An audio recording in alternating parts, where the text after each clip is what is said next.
You're listening to Harmony Unlocked, where I help you find a perfect balance between work, life, and love. This is Taylor Mountain, and I am the host of the show. Now, today's episode is called Communication Skills Part 1. Today, we'll be looking at effective communication, as well as a skill called compassionate communication, and then we'll talk through some scenarios. So let's get into it. Now, just looking up your basic definition of communication, it says the imparting or exchanging of information or news, or it's the means of sending or receiving information, such as phone lines or computers. So communication means a lot of different things. But for this radio program and any future conversations that you may hear from me, communication to me is more about what is happening between two people, especially when it comes to needing to have very important, deep conversations, and we want to make sure that they are productive. So we're going to specifically look at really effective communication. Just looking online to see what a good definition of effective communication was, it is the process of exchanging or transmitting ideas, information, thoughts, knowledge, data, opinion, or messages from the sender through a selected method or channel to the receiver, with a purpose that can be understood with clarity. The process of effective communication makes both the sender and receiver satisfied. It is a cyclic process that starts with the sender and also ends with the sender, as the sender receives a response or feedback from the receiver. That is a very long definition of it, but to summarize, it is a clear message that comes from one person, the sender, to the receiver with an exchange of ideas. So it's not just the sender of information saying everything and that's it, but also the receiver of the information gets to provide their insight, their thoughts about what's going on, and together they have a better understanding of a particular topic. So it's effective because there's understanding on both ends. It is a mutual process, and it's not just on one person.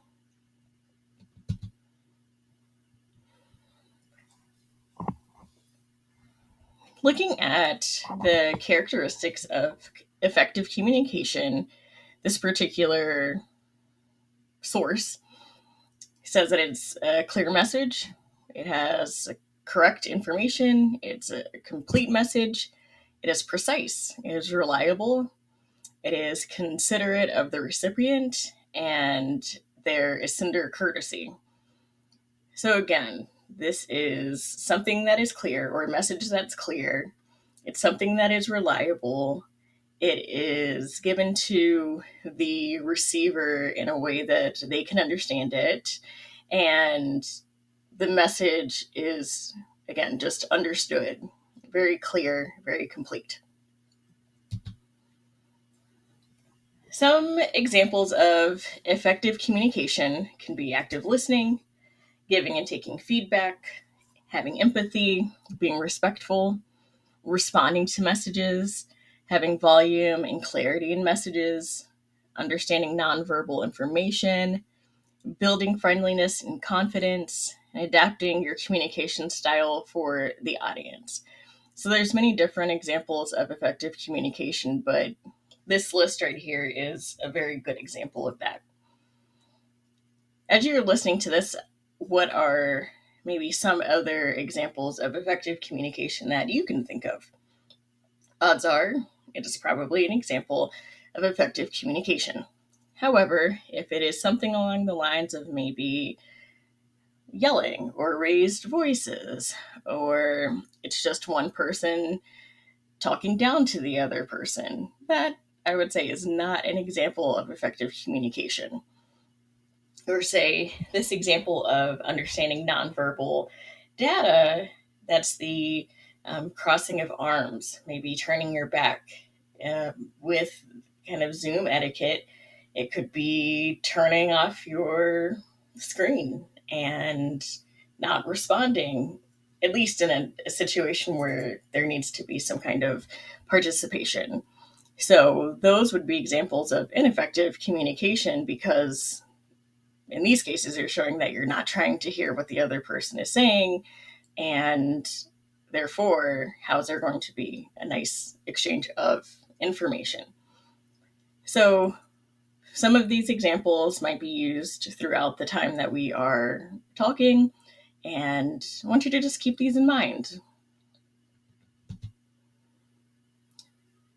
Some examples of effective communication in general, again, coming from this particular source, it said bringing people together, helping build and maintain relationships, is encouraging the development of building trust with each other, helps to transform a group, it gets your message across and helps to establish an understanding with your listeners. It encourages people to become more innovative so that they can be productive. And it helps to increase accountability in a person so it can increase the workflow of a particular process or unit. So, effective communication is more than just at work. It is also with your partner, it is with your children or other family members.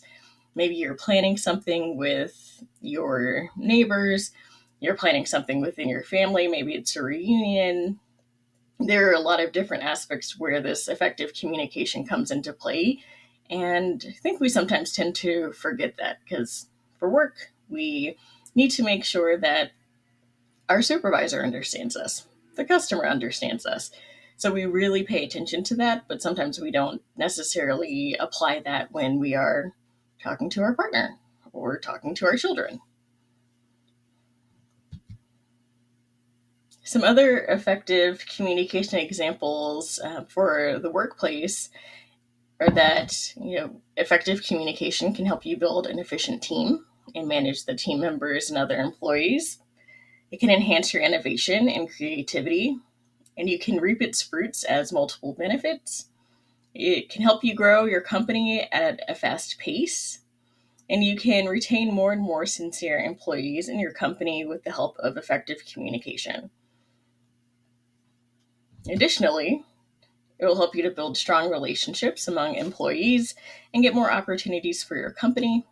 It can increase the engagement of employees in their work and also establish responsibility toward their team. Another important benefit of effective communication is that it increases customer satisfaction and it helps to easily make decisions and carry out discussions that are goal oriented. Does this sound familiar for you? Are these situations that you've seen maybe effective communication work or where you might have really needed it in the workplace? I'm sure there are a lot that you can relate to, but again, effective communication is really important in these types of situations. And then also just looking at effective communication in your personal life. Again, this can be with your friends, your family, your significant other. So it can help you, it can improve your mental health and social relations with people around you. It can help you to be more emotionally stable as you can better communicate with people. It can improve your existing connections with your peers and can develop a deep bond. It can help build new relations that are based on trust and transparency. And it can enhance problem solving skills that you can use to help you resolve conflicts with the people around you. So, again, effective communication is great at work, but it's also good in your personal life and your daily conversations with whoever it may be. Even though it may seem like it's a lot, this is where it's really important to use it. So, one last thing from this source at Knowledge Hub is that some of the benefits of effective communication, used especially in a business sense, is that it enhances a professional image, it increases productivity, allows you to have stronger decision making skills, you can have a healthier business relationship, it helps you improve customer relationships, it is a way to have quicker problem solving, it helps to increase employee awareness, and minimizes the misunderstandings that can come into play. So I really thought that this information was so helpful and very thorough. And there's more information that is online, and I will make sure that the link is in this presentation as well as on my website, so that you can also go and check this out. But wanted to at least give those examples of how effective communication impacts us in our daily lives, because again, we don't really think about this. We just see this as something that we need at work, because at work we get money, and in order for us to make money, we have to make sure we're doing stuff right.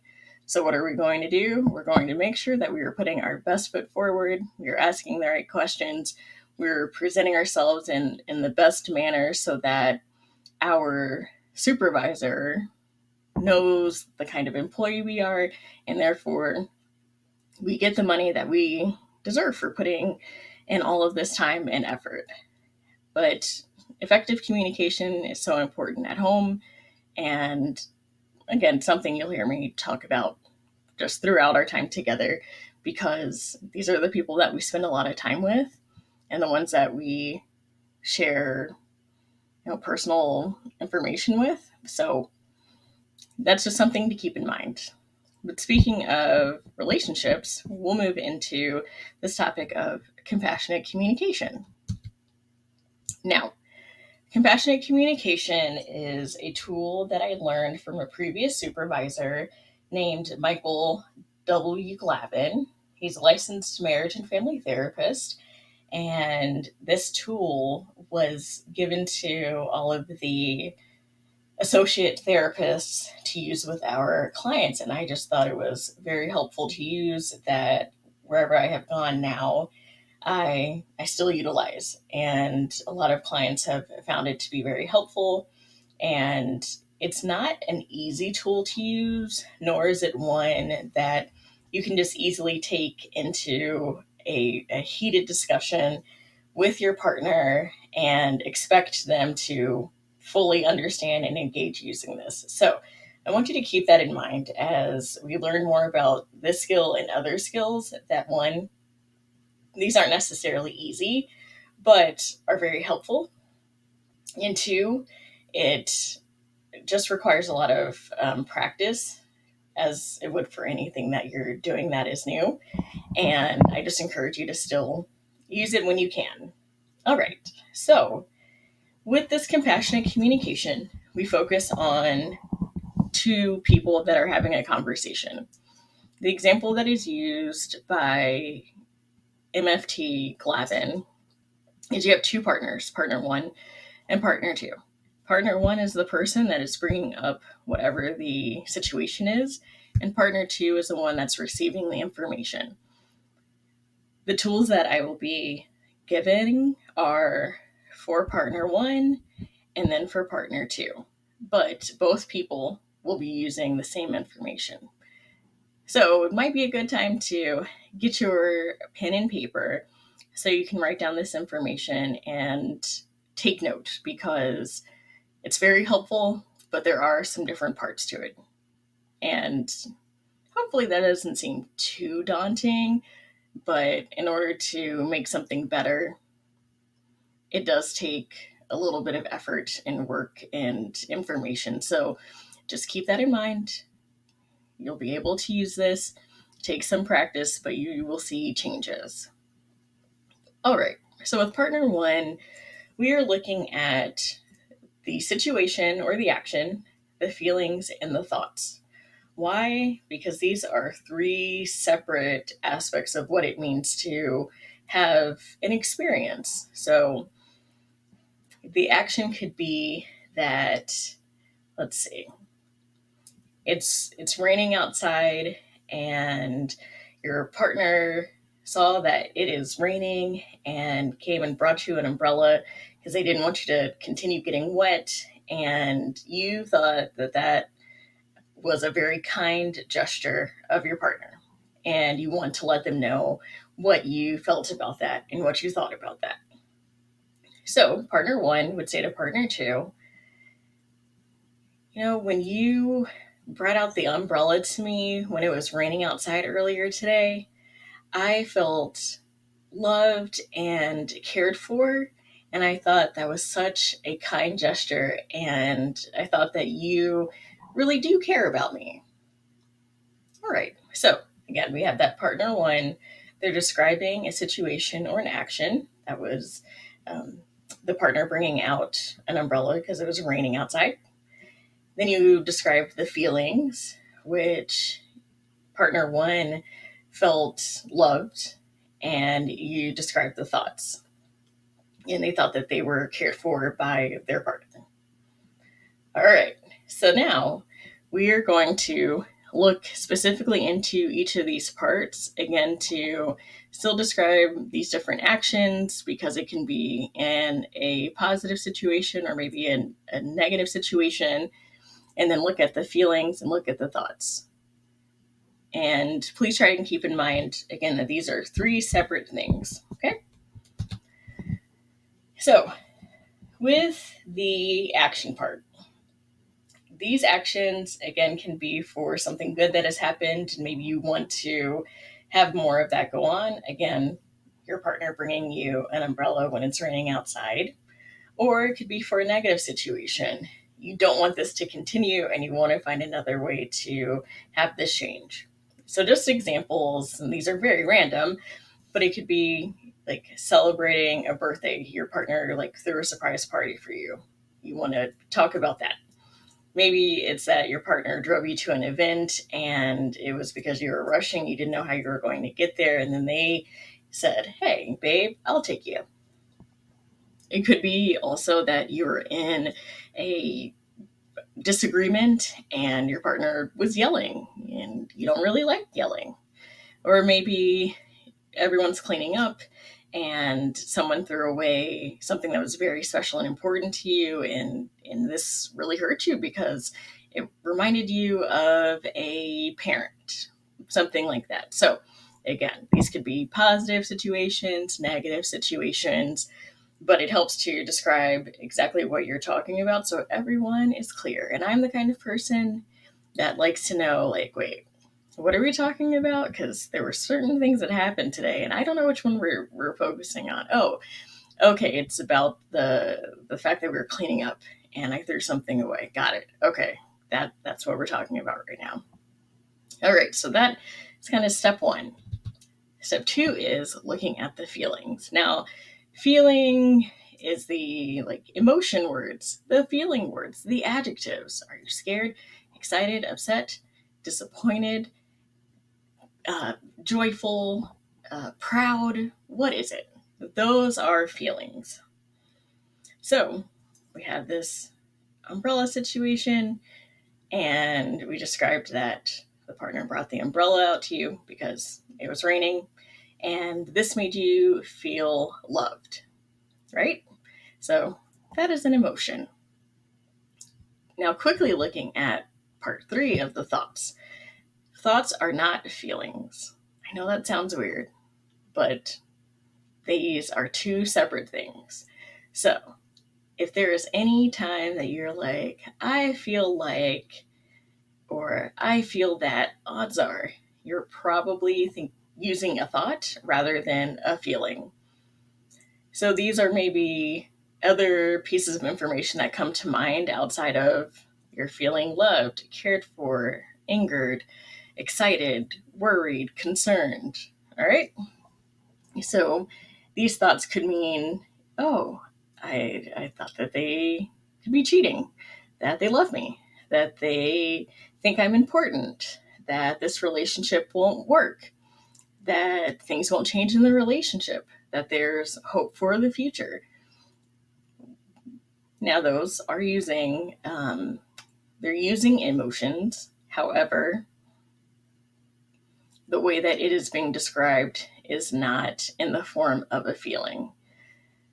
You can feel cheated, you can feel loved, you can feel important, you can feel hopeful, but if you are worried that someone is cheating, you're feeling worried and you think that they are cheating. That is a fact. Like, Do we know that they're actually cheating? Let's find out. But what you are feeling is very real, and that feeling is worry. So, might be a little confusing. I understand. But it's all because we're trying to just break down that there are differences or differences between the thoughts and the feelings. I just want to make sure that that is something that you keep in mind as we go through this. So, partner one has done steps 1, 2, and 3 of explaining the situation, giving how they were feeling, and then giving the thoughts that came up in that situation. Next, what partner two would do is they would repeat what they heard their partner say. So they might use the words, I heard you say, and then they would say verbatim parts 1, 2, and 3. So partner two may say, I heard you say that when I brought out the umbrella to you when it was raining outside, you felt loved and you thought that I cared about you. Now, just to make sure, partner two is going to make sure that they didn't miss anything. So they would say, hey, partner one, was there anything that I missed? Now, partner one may say, oh no, you got everything right. You heard me correctly. Cool, thanks. Or it may be, oh no, you missed this particular thing. So in that case, partner two would ask partner one if they could repeat what they said just to make sure we're both talking about the same thing, identifying the feelings, and they're identifying the thoughts. All right. Now, assuming that everything was clear, partner two heard partner one correctly, they would then validate their partner. They would at least start by saying, I can understand that you felt loved, or I can understand that you think that I cared for you by bringing out the umbrella when it was raining outside, right? Now, with validation, this is some aspect of what the other person was talking about, what partner one was talking about. This does not have to mean that you have to understand and support and believe in every single aspect of what your partner was saying, but we're just looking at one piece of it. Now, I will say I have had some clients kind of struggle with this part of validating what their partner is saying. So validating someone can actually be really hard, especially if you really don't understand why they did what they did, why they said what they said. Now, this can be more outside of a kind gesture of bringing an umbrella to your partner because it's raining outside, but rather maybe why they said a certain thing or why they stormed off or may have minimized something that you were saying. So it can be really hard. And that's something that we can talk about in a future show. But for right now, we're looking at validation. Again, it's just a small piece of what partner one said that partner two can say, like, yeah, I can understand where you were coming from. Then from there, after this validation has happened from partner two, they have a chance to express their thoughts and feelings about the situation. So still using steps 1 through 3 of the acknowledging an action, giving that feeling, and giving the thoughts. So in this case, partner two may say,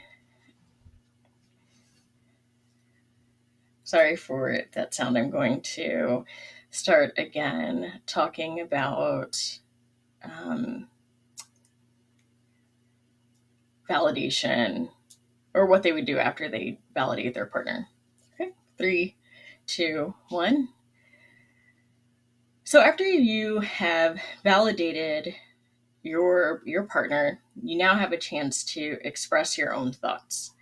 And with this, you would still use steps 1, 2, and 3, where you're acknowledging the situation, you're telling your feelings, and you're telling your thoughts. Now, of course, it's not going to be the exact same thing that your partner says, but you get to give your perspective. So when we're looking at this umbrella situation, partner two may say, like, you know, I was really thinking about you and wanted to make sure that you weren't getting wet because, you just got your hair done and it's raining outside, and I know how you feel about that. And so I really just wanted to show you that I loved you and cared about you, and I hope you see that I do think about you. Now, that's a lot of information. Partner one can hear all of that, partner two may not, but they would do the same thing as before. So they would say, "Oh, thanks for saying that. I heard you say that you were really thinking about me and that you knew that I was getting my hair done and that, it's wet outside. You wanted to make sure that my hair wasn't going to get messed up. Thank you. All right." It could be something very clear like that. Um, Now, what if though it is something a little bit different? We're going to go back a little bit. Now, say that the situation is that um, they didn't bring the umbrella out and they're just standing at that front door, and you can see partner two just standing at the front door, and you're like, wait, it is clearly raining here, and they took the umbrella out the day before, so like, why aren't they coming to help me? Like, it is wet, it is raining, like, why aren't they doing anything? Okay, so we're going to keep that in mind. So instead, partner one may say, all right, when you did not come outside to make sure that I could stay dry, I felt furious and angered and annoyed. And I thought that you didn't care about me at all. I thought that you just wanted to laugh at me. Okay? So that's what our example is for now. So, partner two may say, okay, so I heard you say that when I didn't bring out the umbrella, that you felt angered and annoyed, and you thought that I just wanted to laugh at you.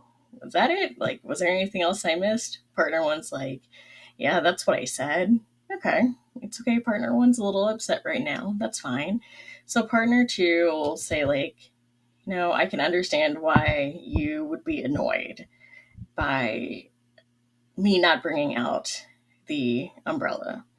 The thing is, you told me that you had your umbrella with you because I asked you this morning, like, hey, do you have your umbrella? And you're like, yeah, I do. See you later. So I just thought that you were going to get your umbrella. I didn't realize that that was happening.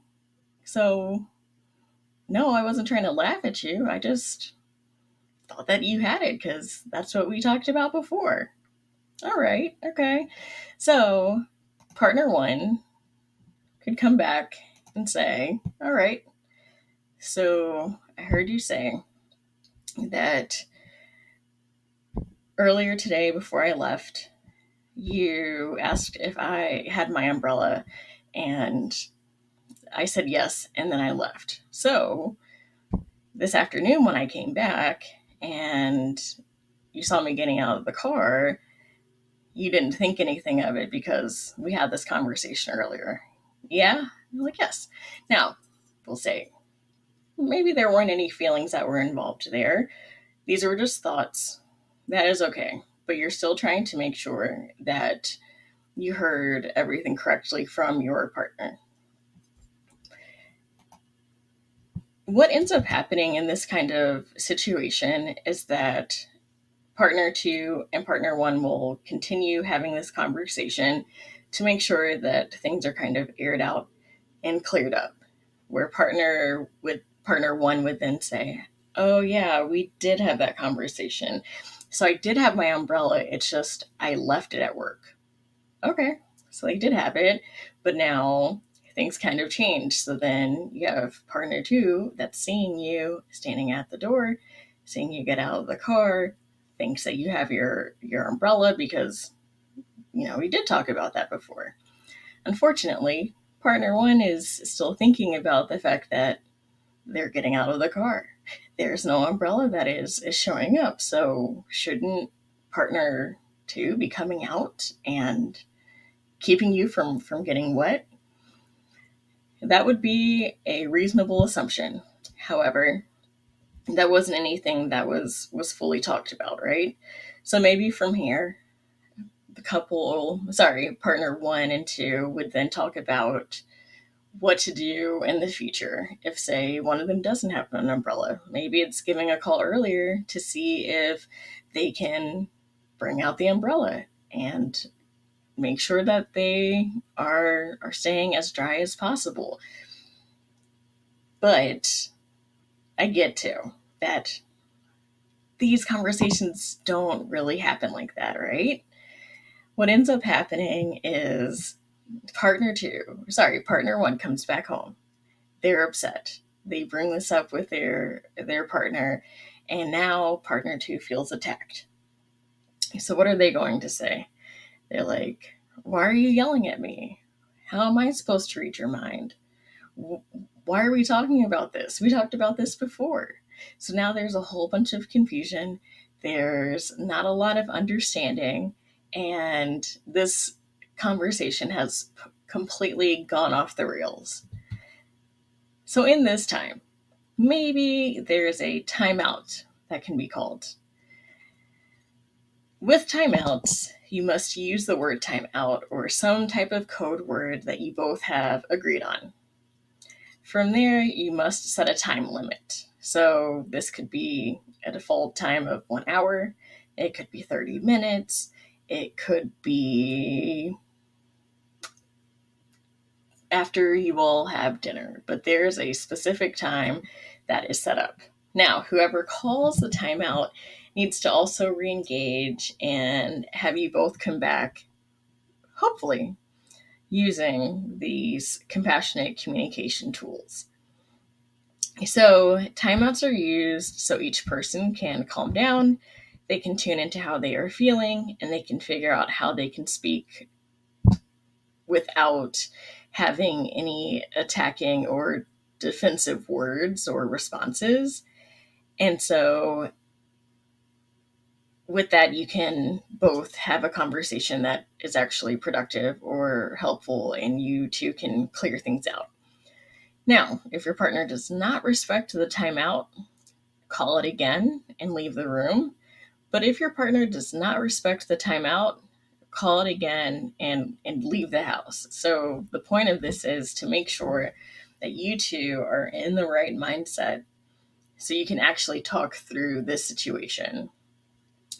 If there is no space for that, if you're both still having strong emotions, if you're both still angry, frustrated, upset, then it's going to be even harder to have this conversation and have one that makes sense for both of you. Okay, so we talked about these compassionate communication skills, being able to talk about what the situation is, identifying feelings, identifying thoughts, making sure that the person that is listening is validating their partner and making sure that they're letting them know that they can understand what they're saying. And then together you're both figuring out what actually happened and maybe how to change things for the future. Again, that's more for maybe like a negative interaction, but if it is a positive one, it can help to reaffirm certain actions or behaviors And you two have now had clarity with that. The main purpose of this compassionate communication, and again, with what we've been talking about, is having effective communication. Having one where you're both being understood, you're both being heard, you both have space to talk through whatever needs to be talked about, and you both end up leaving a conversation thinking that things are maybe resolved or that there is kind of hope to have resolution the next time that you may talk about the situation. All right. So, this last part is looking at different scenarios. Maybe with this, you can practice with your partner, with a friend. Maybe it's with your kids. So, for now, though, we're going to talk about some that happen at work, that happen with a partner. And as you listen to this, I do want you to think about how you might respond when using compassionate communication, if that is possible. And if not, maybe what you think you would do to make sure that you have effective communication and that you have a productive conversation where both of you are heard. Now, I will say, not all the time will you be able to have conversations with someone and be able to resolve it. And by this, I'm referring to ones where maybe that other person does not necessarily want to talk about it, or they're not in a mental space to really discuss things. And therefore, they're not really going to hear what you're saying. They're maybe not wanting to give a lot of energy or even have the energy to have these conversations to really talk through everything that's going on, because talking about stuff can be really draining. It can be emotionally draining, it can be mentally draining. So please keep that in mind, that sometimes you can really use all of the tools that you have learned from here, from other workshops, from family members, from your own therapy or counseling. And still, the other person may not be receptive. Again, different kind of scenario that would need to be talked through. But for this case, we're talking about those that actually do want to resolve an issue, have understanding, make things work out for you, make things a little bit better. So that's where we're coming from with this. All right. So I have 4 different scenarios. I'll give you the scenario and the conflict, and let's see what comes from that. All right. So, scenario 1. A couple experiences tension and arguments due to misunderstandings and misinterpretations of each other's words and actions. The conflict is the partner perceives a lack of attention while the other feels unfairly accused. The conflict centers around different communication styles and unmet expectations. So I want you to take a second, maybe bring up a situation that's happened to you before, or maybe it's one that you are creating now. All right. So again, this is a couple issue where there tends to be arguments because there are misunderstandings or misinterpretations. And the conflict is that one person perceives a lack of attention while the other feels unfairly accused.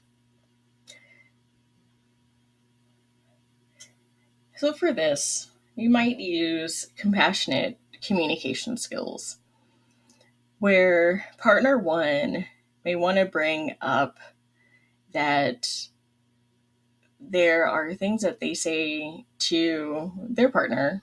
And for this, we'll use maybe husband and wife. All right. So the husband perceives that there's a lack of attention brought on while or by the wife. Okay.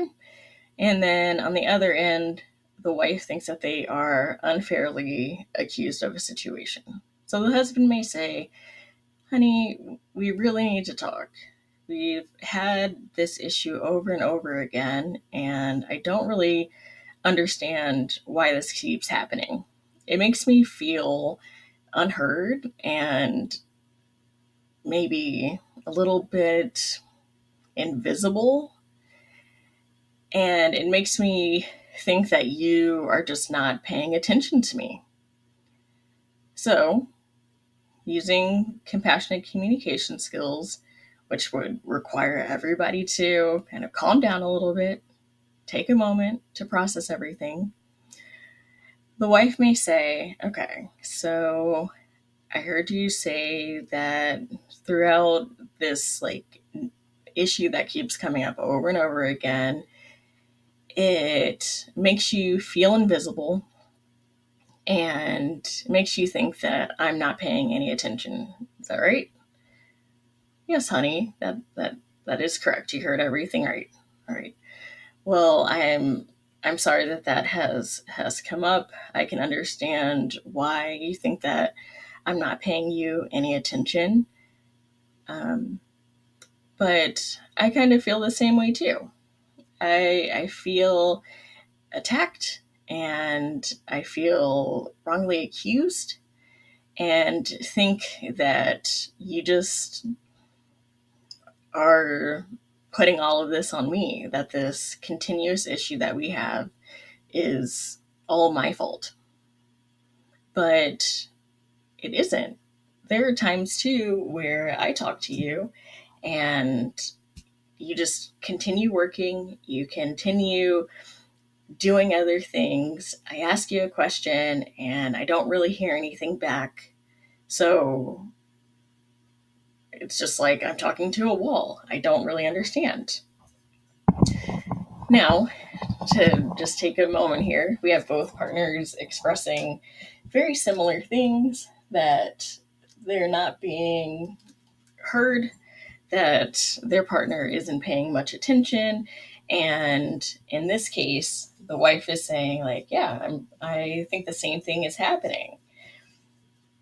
If the compassionate communication tools aren't being used, this has a lot of possibility for things to go just awry, where the husband may feel attacked, the wife may feel attacked, and therefore the issue's not going anywhere.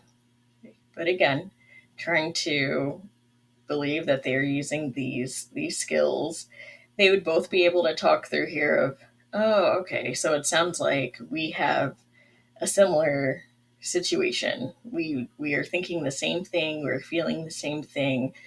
So what might you need in order for you to feel heard, to think that I'm really like paying attention to you? And then they can both give their thoughts about that, whether it is making sure the other person isn't on their phone, to give each other eye contact, to have regular conversations at night.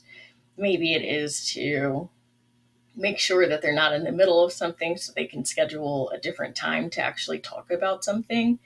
So, by breaking things down, using compassionate communication skills, they're able to actually see and talk about what the issue is.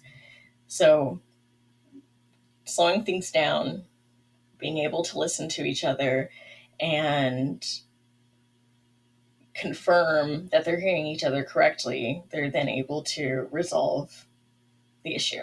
Okay?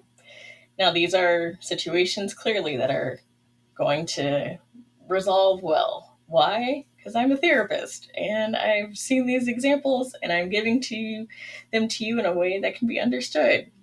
But we know that that doesn't happen all the time, but it can. So keep in mind, this is all practice, and it helps when both partners are aware of these types of skills to be used. Okay? Now, if you have any notes or anything like that, write them down, keep a mental note, especially, say, if you're driving and you're listening to this. But you can always reach out to me at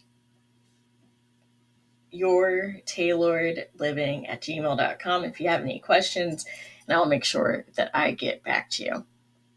All right. Moving on to the next scenario.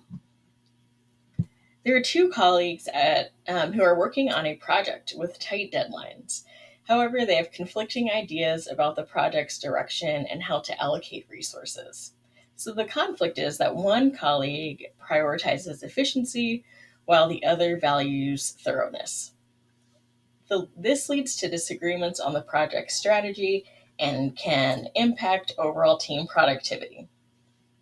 So, may not directly say, all right, colleague, let's use compassionate communication skills, but maybe it's one of you that happens to know this. What you can do is still just make sure that you're getting all the information correct. All right. So we have one person who knows the skills, one person who doesn't. Maybe the person that has the skills can say, hey, let's slow down.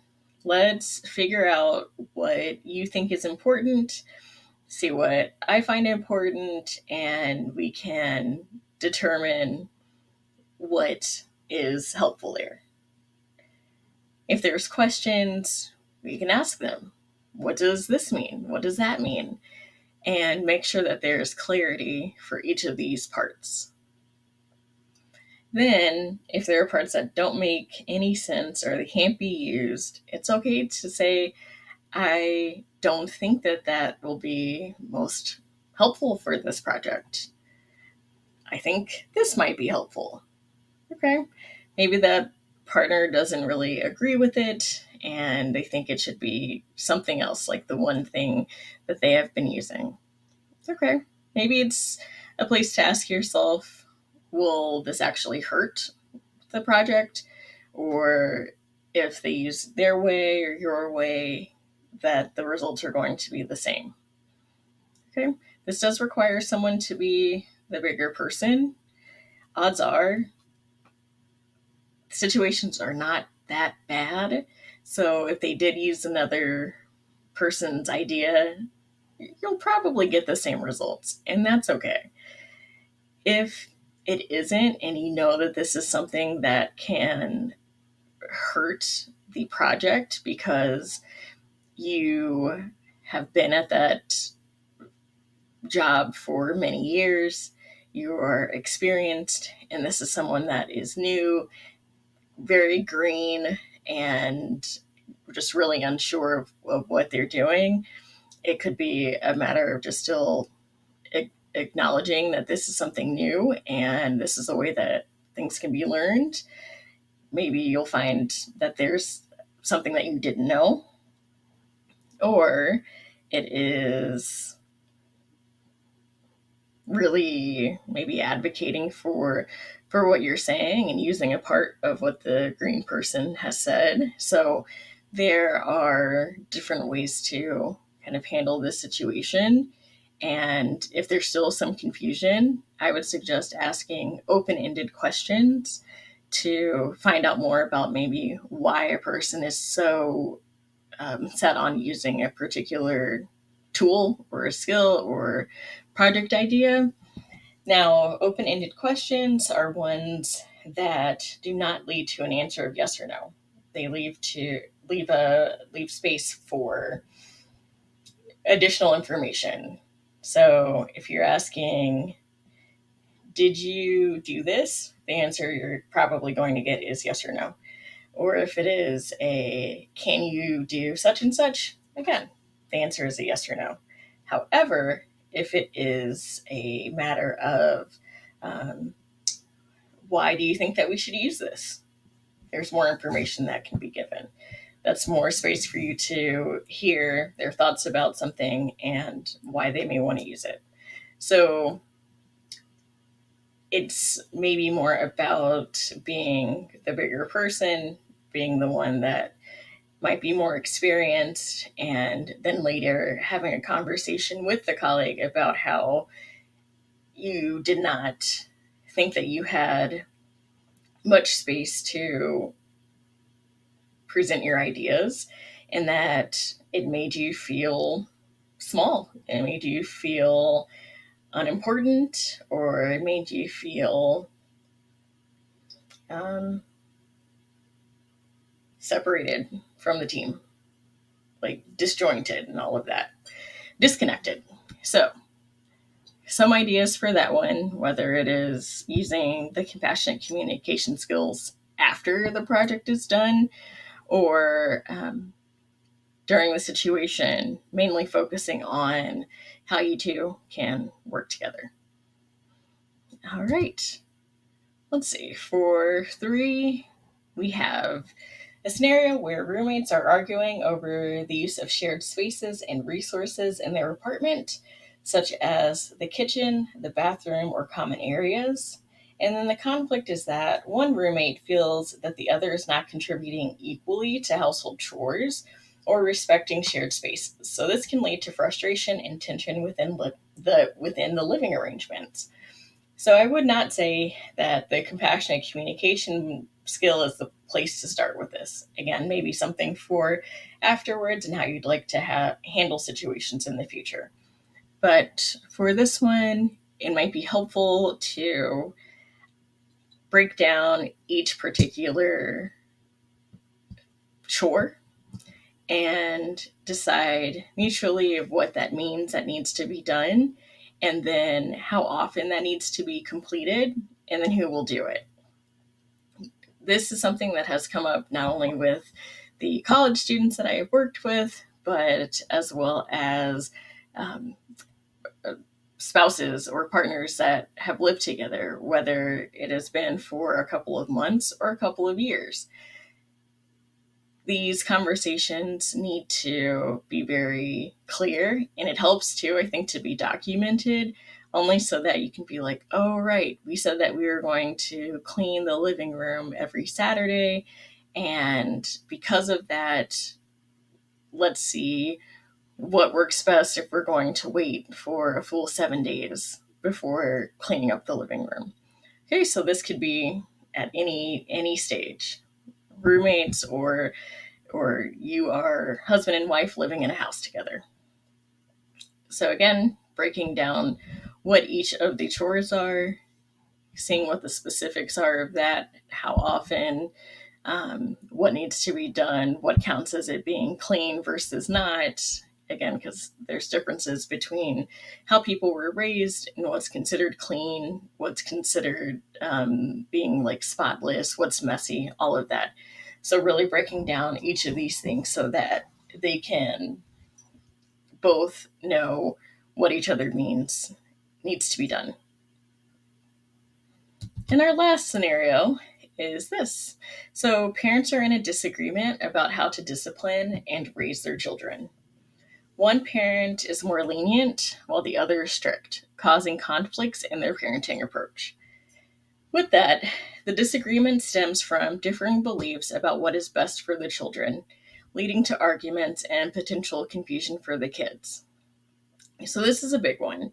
I've had some clients really have big disagreements on just one thing and not so much everything, but it still seems to be an issue that can come up for any parents.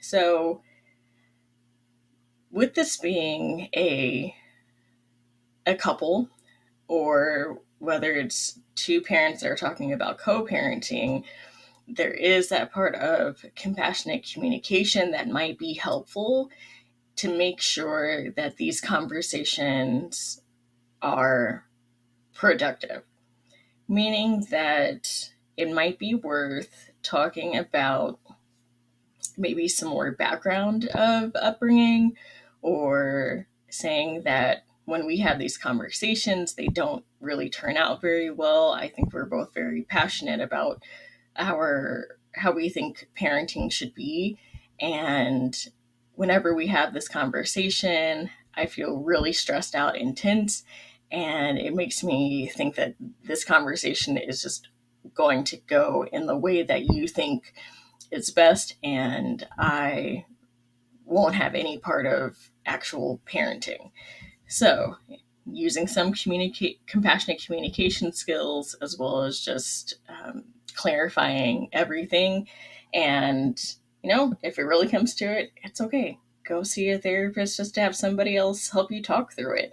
But if this is something that you're able to do at home or you can't do at home together, looking at how you each were raised and what that meant, what it was like for you as a child to have been raised that way. Maybe you thought that some of these rules made sense. Maybe you were yelled at or punished if things weren't in a certain way. It's good to kind of talk through this and learn, or at least acknowledge why you do what you do. So this one can be a little bit more challenging just because, and this is more from a family therapist perspective, those things that did occur at home and with your upbringing can have a big impact on why you're doing certain things now. And parenting is a big, big conversation. So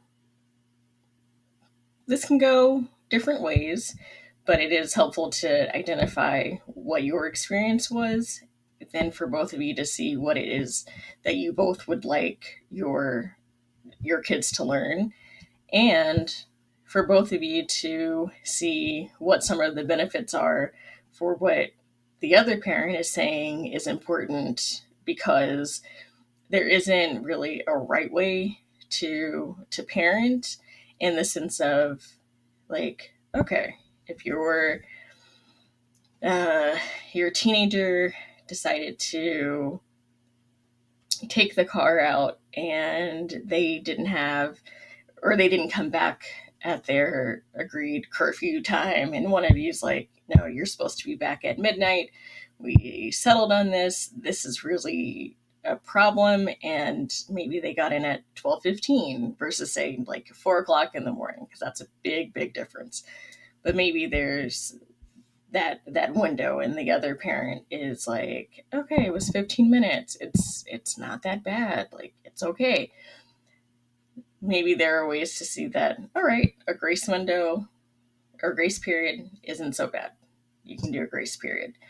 Or maybe it's that if you give a call ahead of time, that can be helpful, because there's a lot of stuff that people stress about, and sometimes we may not need to. Again, if it's just a couple of minutes with a call, but it is very different if, okay, you have this midnight curfew and they're getting back at 1, 2, 3, and there's no contact at all. There's a lot more that goes on there. So just a little bit of different parts to look at or to think about, and it might come back to how you were raised, what you want your child to learn, and then seeing what are some pros and cons of what the other parent is thinking of, and trying to come to a resolution there. All right, so I have talked a lot, of course. I mean, I guess it is my radio show where I'm giving you information, but that is all that I have for you. So we looked at what effective communication is and how we're looking for clear and concise messages to make sure that both the person who's giving the information and the person that's receiving the information can equally talk through a situation. Um, and there's understanding, there's clarification, maybe there's next steps that are there, and it's not just on one person, but again, a mutual conversation. Then we talked about compassionate communication. We have the first person that is identifying the situation, how they're feeling, what they're thinking, and the second partner is reiterating what they said, and then also validating what they've said, and then giving their own response. And that goes back and forth so that you both have some understanding. But if it's not the right time to hear what's going on and fully be present, it's okay to take a time out. And then lastly, here we just talked through a couple of scenarios. So maybe one of these or all of these relates to you and can be something that is helpful in making sure that you're having effective conversations with the other person. All right. So thank you for listening today. Do you know there is an assertive life accelerator program that I am now doing and accepting new clients. It is created to empower you to feel supported, to stop people pleasing, to enhance your fulfillment, and it guides you to effectively channel your energy, build meaningful connections, confidently say no, and gain greater control over your life. So make sure you sign up at www.taylormountain.com for a free consultation. And don't forget to mention the word radio for a 10% discount. Again, this is Harmony Unlocked, and thank you for listening. Have a great day.